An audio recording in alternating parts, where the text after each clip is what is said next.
Right. So some people ask me, how did I transform my diet? How did I stop eating junk food, stop drinking pop, just eat healthier in general? Like, how did I do that? As I say, I just turned, well, 56 this year, this summer, and I feel healthier in so many ways than I felt in decades. But here's what you got to know about me, man. I used to be like a junk food addict. I mean, I was hooked on this stuff. When I worked with a marketing company and I worked these crazy long hours and I would be on the road, I would be away from home. I might leave at 7 in the morning, get back at midnight. And so all my meals I ate out. I ate a lot at Harvey's and all the fast food joints. I was eating chocolate bars. Like, I would buy big packs of caramel bars, the 4 packs, and just put in my desk. And I might go through like a package in a day. I remember one of my reps telling me he remembered me having a big bottle like this of Pepsi on my desk at a 9 a.m. meeting, drinking away. I mean, I look back at that and whoa, it gives me the creeps. But I mean, I was loving it. I was eating greasy fries and burgers all the time and those chips, and I'd eat late at night. If I finished a meeting, let's say we held a workshop late at night, I might go out and get, a big thing of nachos or fries like at 11:30 or midnight and then go home. But all through my life, through so much of my life, I was addicted to chocolate. I was addicted to licorice, to smart food popcorn, to chips. I was addicted. I was so addicted to pop. At first it was like sugar pop, but then I got addicted to Diet Coke. And let me tell you that the stuff that's in Diet Coke, man, that is no good for you. But I was addicted to it, like literally addicted to it. And I had to have it. So how did I change? So I want to share with you that it happened over a number of different steps. The first step was after I got sick. So this was like, over 20 years ago, okay? After I got sick, we lost our kid, I got depressed, blah, blah, blah. I got really unhealthy. I'd been eating all this junky, crappy food for years. I kind of stopped exercising. I had a lot of weight. I just felt so unhealthy.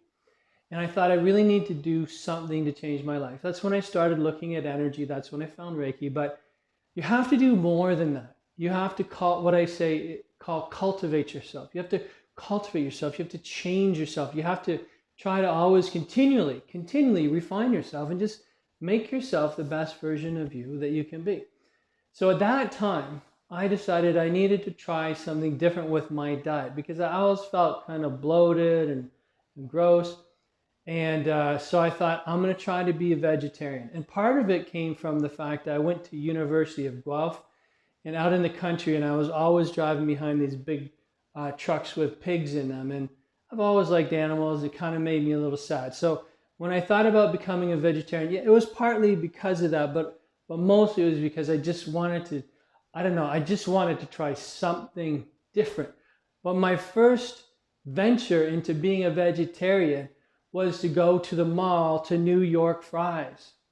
And that was it. I ate fries for lunch, I ate fries for dinner. And I remember I felt so gross and tired. I probably had some cereal and toast then. But it wasn't good. And so I went back and ate meat for a couple of weeks, tried it again. I think it was about the third try. And after doing some more actual research about things I could eat and things my body needed, that I became vegetarian. So I'm saying that when you want to change something like your diet or giving up junk food, often it has to happen in steps.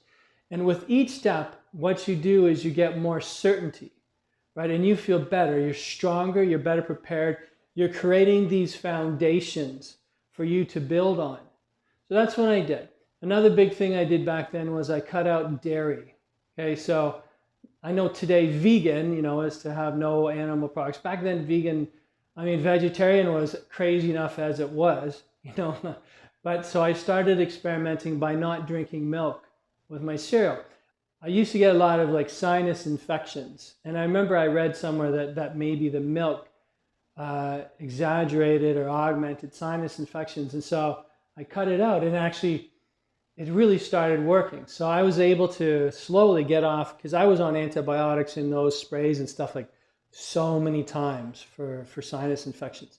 So that's kind of the first part of my journey, all right? And I'm not telling you to go vegetarian. I don't care. I don't give a shit what you do. You eat meat. I don't really care, okay?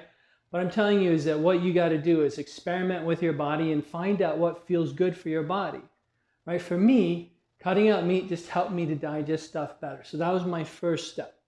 The next thing I did was I cut out pop. So I had had some heart problems over my life, and a number of times I actually thought I was going to die, honestly, okay? And so this was it's probably about 5 years ago now. I was at an event, and I don't know, maybe 7 years ago, I had cut out pop for at least half a year, and then I got all stressed and I went back to pop. I had never given up chocolate or anything. I didn't think I could ever do that. But I gave up pop for like 6 months, and I got all stressed and I went back. But what happened was I went to this social event. It was this big gala event, and so all these people, and guess what? They had all you can drink. Now, I don't drink alcohol anymore. That's right. I gave up alcohol years ago. I don't need it anymore, right? But so pop was my biggie. So I brought these pitchers. I just kept drinking all this pop. And oh my God, that night I started sweating. I mean, think of what all that sugar is doing to your body, right? I started sweating. I started feeling ill. I started feeling dizzy. And all of a sudden, I swear, I thought to myself, man, I'm going to have a heart attack. This is it. And so what I did, and this may not be for you, and I don't care. You do whatever you got to do. But I said at that point, dear God, if you will let me live past this night, I will give up pop. And that's a huge statement for me, but I was terrified. I still had, more things to do in life. I still had my kids that I thought needed me to help guide them. And so I made that commitment to a higher source. Whether you believe in God or not is not the point, right? I just made that commitment with all my heart behind it. And since that day, I have not touched a pop. This is the guy that used to just drink down these huge bottles at 9 a.m.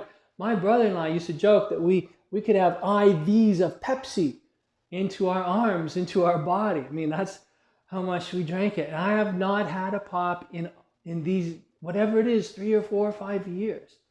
Man, that feels strong. So that was my next foundation, and realize that every time that you make one change, that you make one commitment, and you know what? When I started vegetarian, I fell off, I got back on, I fell off, I got back on. But so sometimes you're gonna fall off, but the thing is, do you get back up? Now with pop, I haven't fallen off. I've just said that's it. It was cold turkey. And I find for me, it sometimes has to be that. I find for me, sometimes cold turkey with this sort of thing is the only way that I can do it, because I'm afraid. I'm afraid that if I take that drink of pop and if it tastes really good, am I going to get addicted to it? I haven't been addicted to drugs. I haven't been addicted to cigarettes or anything. But, some people laugh, but I really was addicted to pop, and I really was addicted to chocolate.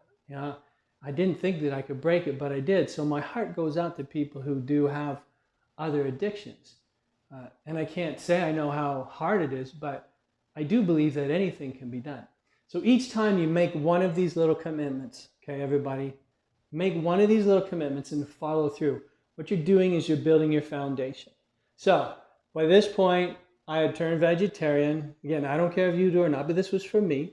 I'd given up milk. So I drink almond milk now mostly, okay, if I'm going to have milk. And I know my wife, she drinks not soy milk. We did drink soy milk for a bit, but it was almond milk, and she drinks oat milk now, okay? The next big one for me was I was still, even up to 2 years ago, I was still addicted to chocolate, to licorice, to pop, not pop, to chips, right, to smart food. And so each night, often, if I was watching, let's say, the NBA finals, I would go out and get a big bag of chips. Maybe a chocolate bar, maybe some licorice. And the way that I would make myself feel better about it is I would lovingly say to my family, I'm going to go out. Does anybody want me to get them anything from the corner store? I know that's code for, if they want a chocolate bar or something. Anyway, or ice cream. So that's what I did. So what happened was COVID hit, right? This global pandemic. So, and I'm an energy worker, and that's what I do, sort of in life as a career. I help people feel better. And I thought to myself, because I had to close my clinic, everybody was afraid, and the only people going to work were like the people who worked in grocery stores or what was really essential, and like my wife who's a nurse, so nurses, doctors. And I thought to myself that nurses and doctors and healthcare workers, they're going to be fried. By the time whatever this pandemic finishes, and I figure maybe in a few months, they'll be so tired. They'll be so exhausted. I have to close my office now. That's what the government says. They still have to work. They're going to be exhausted. I have to use these next 3 or 4 months that COVID is going to be here to get myself healthy. So I decided I was going to start walking every day. So because I was closed, I had nothing else to do. I actually went out walking a couple of hours a day, 2-3 hours a day. But the other big thing I decided to do was to cut out junk food. Now, if I hadn't cut out pop by then, I don't know if I would have been able to do it, because cutting out pop had given me strength, had given me confidence. And I needed that reason also. Remember, the reason that I gave up eating meat and stuff earlier was just because my body was out of kilter and I needed something to make myself feel healthy again. The reason I gave up pop was because I thought that I was seriously killing myself and that I needed to change it.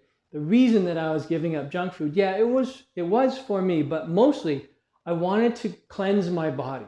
I wanted to just get rid of not eat that junk, so that in 3 months when COVID was over, okay, I would be strong and I would be able to reopen my clinic and all those workers who were burnt out could come in and see me.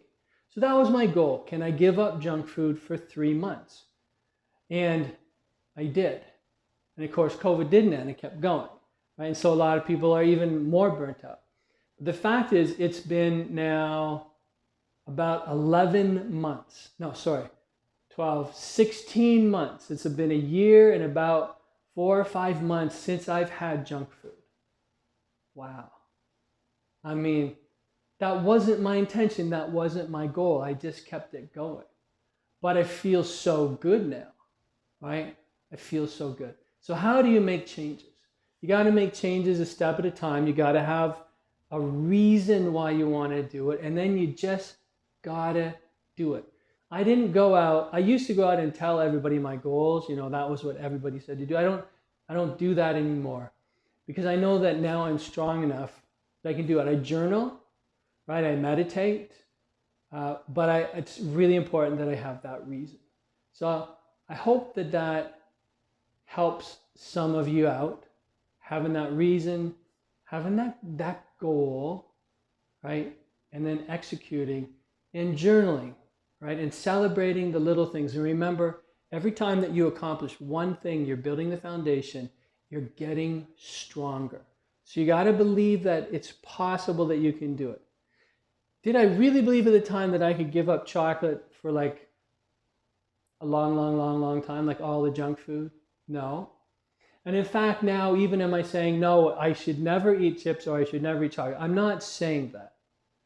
But every day that I continue on past this year and 5 months, it just feels amazing to me. In fact, what I did was I did try, this was 2 weeks ago, I tried a piece of an O. Henry bar.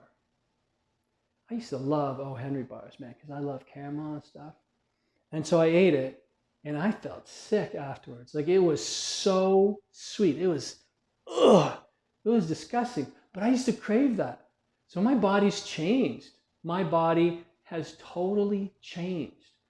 You can realign yourself, man. You can transform yourself, but just taking those little steps at a time. Yeah, I hope that helps. I hope maybe that gives you a little bit of motivation or inspiration. But the thing is that I know that you can do it. I totally believe that you can do anything you want. You just got to have a reason why you want to do it, and it's got to be important to you. It doesn't matter what anybody else say. If someone, if your wife or your parents or someone saying, oh, you should do this so because this is going to happen, that's never going to be a good enough reason. It has to come from your heart, okay? Peace.